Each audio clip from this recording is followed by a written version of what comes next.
নমস্কার দর্শকবৃন্দ। West Bengal government employees salary April মাসে দুবার বেতন ঢুকবে রাজ্য সরকারি কর্মচারীদের, যদিও তা মোটেই আনন্দের নয়। সাম্প্রতিক প্রকাশিত এই প্রতিবেদনটি আমরা বিস্তারিত জেনে নেব।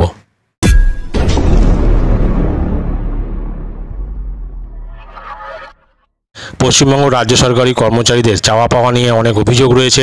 সেই সকল অভিযোগের মধ্যে অন্যতম একটি অভিযোগ হলো ডিএ, যেখানে কেন্দ্রীয় সরকারি কর্মচারীরা 50% ডিএ পাচ্ছেন। কেন্দ্রের পাশাপাশি বিভিন্ন রাজ্যের সরকারি কর্মচারীদের ডিএ পাল্লা দিয়ে বৃদ্ধি পেয়েছে। সেই জায়গায় কিন্তু পশ্চিমবঙ্গ রাজ্য সরকারি কর্মচারীদের পরিস্থিতি অনেকটাই পিছনের দিকে। স্বাভাবিকভাবেই তাদের বেতন প্রত্যাশিতভাবে বাড়ছে না, আর এই কারণেই দিন দিন ক্ষোভ বাড়ছে কর্মচারীদের মধ্যে। সরকারের তরফ থেকে বেতন দেওয়ার যে নিয়ম রয়েছে, সেই নিয়ম অনুযায়ী সরকারি কর্মচারীরা প্রতি মাসের 28 থেকে 30 তারিখের মধ্যেই নিজেদের প্রাপ্য বেতন পেয়ে যান। প্রতি মাসে একবারই বেতন দেওয়া হয়, তবে এপ্রিল মাসে কিন্তু পশ্চিমবঙ্গ রাজ্য সরকারি কর্মচারীরা দুবার বেতন পাবেন, যদিও দুবারের এই বেতন তাদের কাছে মোটেই আনন্দের বিষয় নয়।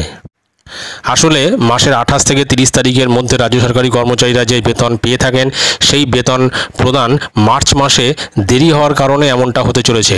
যে কারণে এপ্রিল মাসে তারা দুবার বেতন পেলেও তা মোটেই বাড়তি পাওনা নয় বা মোটেই তা আনন্দের নয়। কেননা এপ্রিল মাসের প্রথম দিকে তারা যে বেতন পেয়েছেন তা মার্চ মাসের 28 থেকে 30 তারিখের মধ্যেই পাওয়ার কথা ছিল। মার্চ মাসের বেতন রাজ্য সরকারি কর্মচারীরা এবার পেয়েছেন এপ্রিল মাসের 2 তারিখ, অর্থাৎ মঙ্গলবার একেবারে রাতের দিকে। আর যেহেতু এপ্রিল মাসের প্রথমেই তারা একবার বেতন পেলেন, তাই এপ্রিল মাসের শেষের দিকে ফের দ্বিতীয়বারের জন্য তারা বেতন পাবেন। এপ্রিল মাসের প্রথম দিকের বেতন মার্চ মাসের দরুন, আর এপ্রিল মাসের শেষের দিকের বেতন আসবে এপ্রিল মাসের দরুন। তবে মার্চ মাসের বেতন এপ্রিল মাসে ঢোকার বিষয়টি এই প্রথম নয় বলেও জানা যাচ্ছে। নবান্নের কর্তাদের তরফ থেকে দাবি করা হচ্ছে এই বিষয়টি একেবারেই রুটিন মাফিক।